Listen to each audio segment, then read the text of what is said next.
بسم اللہ الرحمن الرحیم۔ آج ہم بات کریں گے صدقہ دینے کی کتنی اہمیت ہے،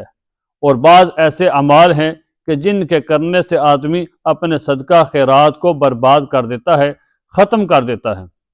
تو اللہ تعالیٰ پاک کلام کے اندر ارشاد فرما رہے ہیں وَأَنفِقُوا مِمَّا رَزَقْنَاكُم مِّن قَبْلِ أَن يَأْتِيَ أَحَدَكُمُ الْمَوْتُ فَيَقُولَ رَبِّ لَوْلَا أَخَّرْتَنِي إِلَىٰ أَجَلٍ قَرِيبٍ فَأَصَدَّقَ وَأَكُن مِّنَ الصَّالِحِينَ۔ اللہ تعالیٰ پاک کلام کے اندر یہ ارشاد فرما رہے ہیں کہ خرچ کرو اس چیز سے جو ہم نے تم کو دی، یعنی جو رزق ہم نے تم کو دیا ہے اس رزق میں سے خرچ کرو، صدقہ خیرات کرو، قبل اس سے کہ تم میں سے کسی کو موت آ جائے، یعنی کہ موت کے آثار ظاہر ہو جائیں، تو بندہ یہ کہے کہ فَيَقُولَ رَبِّ لَوْلَا أَخَّرْتَنِي إِلَىٰ أَجَلٍ قَرِيبٍ، کہ اللہ کہ آپ مجھے مہلت دے دیتے، مجھے تھوڑی مہلت دیں تاکہ میں صدقہ کروں اور نیک لوگوں میں شامل ہو جاؤں۔ پھر اس وقت بندہ یہ خواہش ظاہر کرے گا کہ اللہ مجھے مہلت دیں، وقت دیں تاکہ میں صدقہ خیرات کر کے نیک لوگوں میں شامل ہو جاؤں۔ تو صدقے کی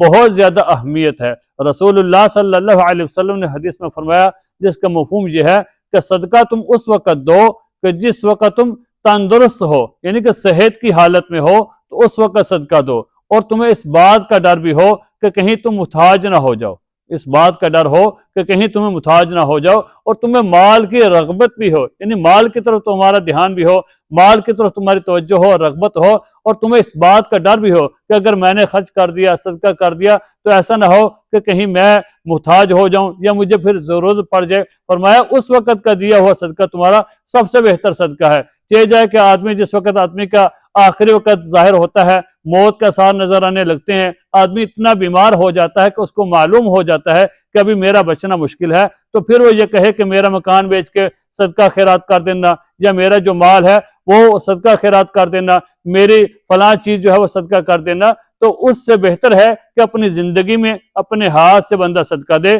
صحت کی حالت میں۔ رسول اللہ صلی اللہ علیہ وسلم نے حدیث میں فرمایا، جس کا مفہوم یہ ہے کہ آدمی اپنی زندگی میں صحت کے وقت 1 درہم صدقہ کرے، بہتر ہے اس سے کہ آدمی موت کے وقت 100 درہم صدقہ کرے۔ دیکھیں صدقہ فرمایا کہ صحت کی حالت میں اپنی زندگی میں اپنے ہاتھ سے جو بندہ خرچ کرتا ہے، دیتا ہے 1 درہم، وہ بہتر ہے اس صدقے سے کہ آدمی آخری وقت میں موت کے وقت 100 درہم خرچ کرتا ہے۔ تو ہمیں چاہیے کہ اپنی زندگی کے اندر اپنے ہاتھ سے جتنا ہو سکے اس کو صدقہ خیرات کرنا چاہیے۔ حضرت عبداللہ بن عباس رضی اللہ تعالیٰ عنہ فرماتے ہیں کہ جس وقت بندے کا آخری وقت قریب ہوتا ہے تو آدمی خواہش ظاہر کرے گا کہ جس وقت اس کے موت کا آثار ظاہر ہوں گے، خواہش ظاہر کرے گا کہ اللہ اب مجھے دنیا میں بھیج دیں اور میں جا کر صدقہ خیرات کروں۔ تو حاضرین مجلس میں سے لوگ بیٹھے تھے، انہوں نے ایک بندہ اٹھ کے کھڑا ہوا، کہنے لگا کہ ابن عباس اللہ سے ڈریں، آپ کیا بات کر رہے ہیں کہ لوگ یہ خواہش کریں گے کہ مجھے واپس دنیا میں بھیجا جائے اور میں جا کر صدقہ خیرات کروں؟ یہ خواہش تو کافر کریں گے کہ ہمیں دنیا میں واپس لوٹایا جائے۔ تو حضرت عبداللہ بن عباس رضی اللہ تعالیٰ عنہ نے یہی آیت پڑھ کے سنائی، فرمایا کہ میں تم کو قرآن سناتا ہوں، اور یہی آیت پڑھی وَأَنفِقُوا مِمَّا رَزَقْنَاكُم مِّن قَبْلِ أَن يَأْتِيَ أَحَدَكُمُ الْمَوْتُ فَيَقُولَ رَبِّ لَوْلَا أَخَّرْتَنِي إِلَىٰ أَجَلٍ قَرِيبٍ فَأَصَدَّقَ وَأَكُن مِّنَ الصَّالِحِينَ۔ یہی آیت پڑھ کے سنائی کہ صدقہ کرو اس سے پہلے کہ تم میں سے کسی کے اوپر موت کے آثار ظاہر ہو جائیں۔ تو ہمیں صدقے کی جو اہمیت ہے یہ معلوم ہونی چاہیے کہ صدقہ کا آدمی کو فائدہ یہ ہوتا ہے کہ آدمی بلاؤں سے نجات ملتی ہے، اس کی بلائیں دور ہوتی ہیں صدقہ سے، اور بری موت سے صدقہ انسان کو بچاتا ہے۔ اور صدقہ ہمیں جتنا بھی ہو سکے ہمیں دینا چاہیے، یہ نہیں کہنا چاہیے کہ میں تھوڑا صدقہ کرتا ہوں یا زیادہ کرتا ہوں۔ قبول کرنے والی کی ذات جو ہے وہ اللہ تعالیٰ کی ذات ہے۔ آپ اگر 1 روپیہ صدقہ کر سکتے ہیں 1 روپیہ کریں، اگر آپ 1000 روپیہ دے سکتے ہیں تو آپ 1000 روپیہ دیں، اگر آپ کسی گھر کا راشن لگا سکتے ہیں تو راشن لگائیں، جتنا آپ صدقہ کر سکتے ہیں آپ کریں، اپنی توفیق کے مطابق کریں۔ اللہ تعالیٰ کی ذات جو ہے اس کو قبول کرنے والی ذات ہے۔ غزوہ تبوک کے موقع پر رسول اللہ صلی اللہ علیہ وسلم نے جس وقت چندے کی اپیل کی تو بعض صحابہ اپنے گھر کا سارا مال لے آئے۔ حضرت ابوبکر صدیق رضی اللہ تعالیٰ عنہ اپنے گھر کا سارا سامان لے کر آئے، حضرت عمر رضی اللہ تعالیٰ عنہ اپنے گھر کا آدھا مال لے کر آئے۔ ایک صحابی ایسے تھے دینے کو کچھ نہیں تھا، صدقہ کرنے کے لیے کچھ بھی نہیں تھا، انہوں نے دن بھر محنت مزدوری کی، اور محنت مزدوری کرنے کے بعد 2 کلو کھجوریں ملی، اور جب لے کر آئے تو جو وہاں پر کچھ منافق لوگ تھے انہوں نے دیکھا کہ ایک صحابی آ رہے ہیں، ان کے پاس صرف 2 کلو کھجوریں ہیں، وہ کھجوریں لے کر آ رہے ہیں اور اپنی جولی میں ڈالی ہوئی ہیں، تو انہوں نے تنزیہتاً مذاق کے اندر کہا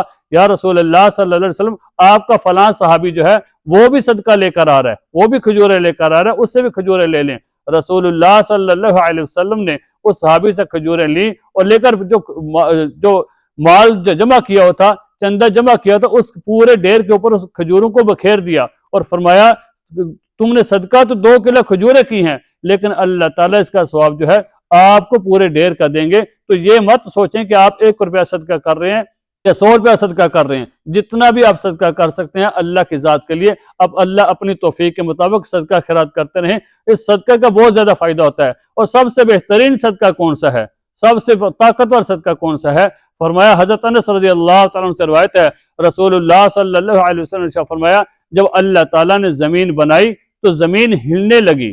کیونکہ پانی کے اوپر تھی۔ فرمایا جب زمین کو پیدا کیا گیا تو زمین ہلنے لگی، پھر اللہ تعالیٰ نے پہاڑوں کو پیدا کیا اور پہاڑوں کو زمین پر گاڑ دیا، تو پہاڑوں نے زمین کو ٹھہرا دیا۔ تو جب زمین ٹھہر گئی پہاڑوں کی وجہ سے، تو فرشتوں کو بڑا تعجب ہوا ان پہاڑوں کے اوپر کہ پہاڑ تو بہت طاقتور ہیں، بہت وزنی ہے، کہ جنہوں نے اس زمین کو ٹھہرا دیا ہے۔ پہلے زمین ہلتی تھی،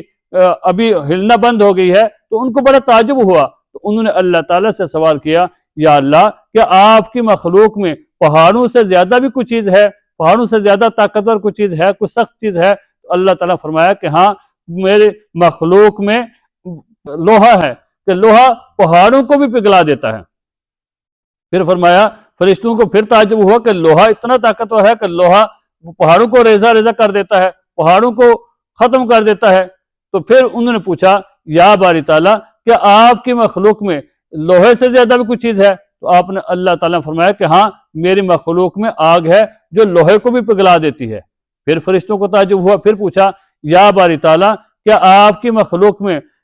آگ سے بھی زیادہ کوئی طاقتور کوئی چیز ہے؟ تو فرمایا کہ ہاں وہ پانی ہے کہ جو آگ کو بھی ختم کر دیتا ہے۔ پھر فرشتوں کو تعجب ہوا، پھر پوچھا یا اللہ کیا پانی سے طاقتور بھی کوئی چیز ہے؟ تو اللہ تعالیٰ نے فرمایا کہ ہاں ہوا ہے، وہ پانی کو بھی خشک کر دیتی ہے۔ فرشتوں کو پھر تعجب ہوا، پھر پوچھا یا اللہ کیا آپ کی مخلوق میں ہوا سے بھی زیادہ کوئی طاقتور چیز ہے؟ تو اللہ تعالیٰ نے فرمایا ہاں کہ وہ ابن آدم کا وہ دیا ہوا صدقہ ہے جو دائیں ہاتھ سے صدقہ دیتا ہے اور بائیں ہاتھ کو معلوم نہیں ہوتا، یعنی کہ آدمی چھپا کر صدقہ دیتا ہے، کسی کو پتہ نہیں چلتا۔ ہمیں صدقہ جو دیں جو کریں وہ ظاہر نہ کریں، بلکہ کیا کریں چھپا کر دیں، اپنی بھی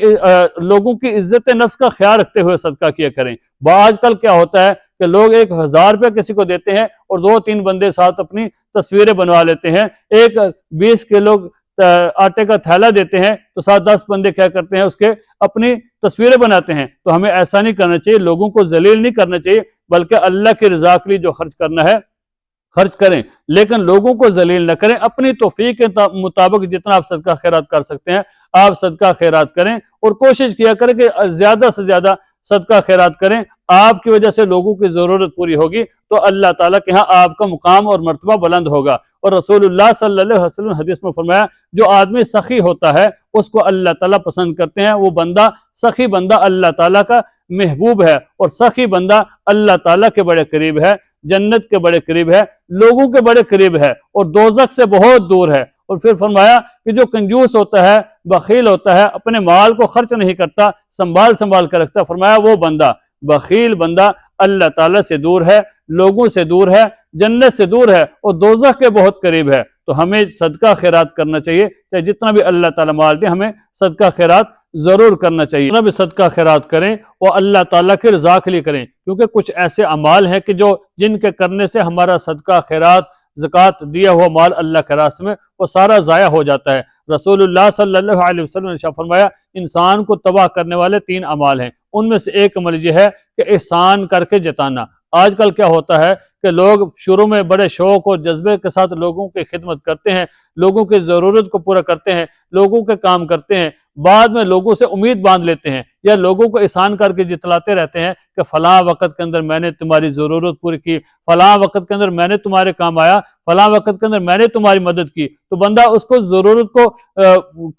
کو جتلاتا رہتا ہے۔ تو یاد رکھیں یہ احسان کر کے جتلانا یہ منع کیا گیا ہے، رسول اللہ صلی اللہ علیہ وسلم نے اس سے منع فرمایا ہے، اور احسان کر کے جتانا یہ کبیرہ گناہ ہے۔ اور ایک حدیث کے اندر رسول اللہ صلی اللہ علیہ وسلم نے فرمایا تین بندے ایسے ہیں جو کبھی جنت میں نہیں جائیں گے۔ ان میں سے ایک یہ ہے کہ والدین کا نافرمان، دوسرا شراب کا عادی، اور تیسرا بندہ وہ ہے جو احسان کر کے جتلاتا ہے، لوگوں کو جتلاتا رہتا ہے کہ میں نے تمہاری ضرورت پورا کیا، میں نے تمہاری مدد کی۔ تو ہمیں ایسی چیز سے بچنا چاہیے، لوگوں کے اوپر احسان کریں تو اس کو پھر لوگوں کو جتلائیں نہیں۔ اس لیے کہتے ہیں کہ نیکی کر اور دریا میں ڈال۔ نیکی میں کر کے دریا میں ڈالنے کا مقصد یہ ہے کہ اس نیکی کر کو اس کو بھول جاؤ، یعنی کہ جو لوگوں کی آپ نے ضرورت پوری کی، جو لوگوں کی مدد کی، تو اس کو آپ بھول جائیں۔ اور پھر کیا کہ گناہ کر اس کو یاد رکھ، کہ گناہ کو کر کے یاد رکھنے کا مطلب یہ ہے کہ آپ جب کوئی گناہ ہو جائے تو اللہ تعالیٰ سے آپ نے معافی مانگنی ہے، اس لیے گناہ کو یاد رکھنا ہے۔ اور نیکی کر کو دریا میں ڈالنے کا مطلب یہ ہے کہ آپ نیکی کر کے بھول جائیں، چاہے جائے کہ آپ نیکی کریں پھر ساری زندگی اس کو جتلاتے رہیں کہ فلاں وقت کے اندر میں نے تیری ضرورت پوری کی، میں نے مدد کی، اگر میں نہ ہوتا تو تیرا کیا بنتا۔ ابن سریر رحمۃ اللہ علیہ فرماتے ہیں کہ ایک شخص کو میں نے دیکھا کہ دوسرے شخص سے کہہ رہا تھا کہ فلاں وقت کے اندر میں نے تیری ضرورت پوری کی، فلاں وقت کے اندر میں نے تیری مدد کی، فلاں وقت کے اندر میں تیرے کام آیا۔ ابن سریر رحمۃ اللہ فرماتے ہیں میں نے اس کو کہا تو خاموش رہ اے فلاں شخص، ابھی خاموش رہ کہ فلاں فلاں وقت کے اندر تو نے اس کی ضرورت کو پورا کیا، ابھی اس وقت کے اندر اس اجر کو، اس محنت کو ضائع نہ کر۔ تو ہمیں بھی اس چیز سے بچنا چاہیے کہ جو ہم لوگوں کی ضرورت کو پورا کرتے ہیں، اپنا صدقہ خیرات کرتے ہیں، سخاوت کرتے ہیں، تو ہمیں اس کو پھر ضائع نہیں کرنا چاہیے، بلکہ اس کو اللہ تعالیٰ کی رضا ہی کے لیے رہنا چاہیے۔ حضرت عائشہ رضی اللہ تعالیٰ عنہا کا عمل دیکھیں کہ جب ان کے پاس کوئی فقیر آتا، کوئی سائل آتا، آ کے سوال کرتا، وہ ضرورت کے لیے سوال کرتا، تو حضرت عائشہ رضی اللہ تعالیٰ عنہا اس کی ضرورت کو پورا کرتی، اپنے پاس جو کچھ ہوتا اس کو عطا کر دیتی۔ جب فقیر چلا جاتا تو اپنے خادم کو اس کے پیچھے بھیجتی کہ جاؤ دیکھو کہ اس فقیر نے میرے لیے، اس سائل نے میرے لیے کیا دعا کی ہے، وہ میرے بارے میں کیا گمان کرتا ہے، وہ میرے بارے میں کیا کہتا ہے۔ تو خادم آ کر بتا دیتا کہ اس نے آپ کے لیے یہ دعا کی ہے، فلاں فلاں دعا کی ہے۔ تو حضرت عائشہ رضی اللہ تعالیٰ عنہا بھی اس فقیر کے بدلے میں، اس دعا کے بدلے میں اس کے لیے دعا کر دیتی۔ خادم نے پوچھا کہ آپ نے یہ کیا ماجرا کیا کہ پہلے آپ نے اس کی ضرورت کو پورا کیا، پھر جب وہ چلا گیا آپ نے مجھے بھیجا، میں نے آپ کو بتایا کہ اس نے یہ دعا دی ہے، تو آپ نے اس کی دعا کے بدلے میں بھی دعا کر دی۔ تو حضرت عائشہ رضی اللہ تعالیٰ عنہا نے فرمایا جو میں نے پہلے اس کی ضرورت کو پورا کیا تھا وہ اللہ تعالیٰ کی رضا کے لیے تھی، تو اس نے مجھے دعا دے دی، تو میں نہیں چاہتی کہ میری اس کی ضرورت کو پورا کرنا جو ہے تھا وہ اس دعا کے بدلے میں ختم ہو جائے، بلکہ میں نے جو کیا تھا وہ اللہ تعالیٰ کی رضا کے لیے تھا۔ تو اس نے جو دعا دی پھر اس کے بدلے میں نے اس کے لیے دعا کر دی، تاکہ اس کی دعا میری دعا کے بدلے میں ختم ہو جائے، اور جو میں نے کام کیا تھا اس کا اجر مجھے اللہ تعالیٰ کے ہاں ملے۔ تو ہمیں بھی چاہیے کہ جو بھی کام کریں وہ اللہ تعالیٰ کی رضا کے لیے کریں، اور اللہ تعالیٰ کی سے امید رکھیں کہ اللہ تعالیٰ ہی اس کا ہمیں اجر دیں گے۔ ہم لوگ کیا کرتے ہیں کہ ہم جب صدقہ خیرات کرتے ہیں تو ہم لوگوں سے امید باندھ لیتے ہیں کہ لوگ کیا کریں گے، کہ ہمیں سلام کریں گے، لوگ ہماری تعریف کریں گے، اور لوگ ہمیں دعا دیں گے۔ تو یاد رکھنا کہ ہمیں لوگوں سے کسی قسم کی کوئی امید نہ رکھیں، بلکہ اللہ تعالیٰ کی ذات سے امید رکھیں گے تو اللہ تعالیٰ ہمیں اجر بھی دیں گے، اور ہمارے دیے ہوئے مال کو، صدقہ خیرات کو قبول بھی کریں گے۔ اور ہمیں چاہیے کہ جتنی بھی توفیق ہو سکے اللہ کی راہ میں اپنا مال صدقہ خیرات کریں۔ صدقہ دینے کے بہت زیادہ فائدے ہیں کہ آدمی بری موت سے بچتا ہے، اور مصیبتوں اور بلاؤں سے صدقہ انسان کو بچاتا ہے۔ تو اللہ تعالیٰ سے دعا ہے کہ اللہ تعالیٰ ہمیں زیادہ سے زیادہ صدقہ خیرات کرنے کی توفیق عطا فرمائے، اور رسول اللہ صلی اللہ علیہ وسلم کے ہمیں طریقے پر چلنے کی توفیق عطا فرمائے۔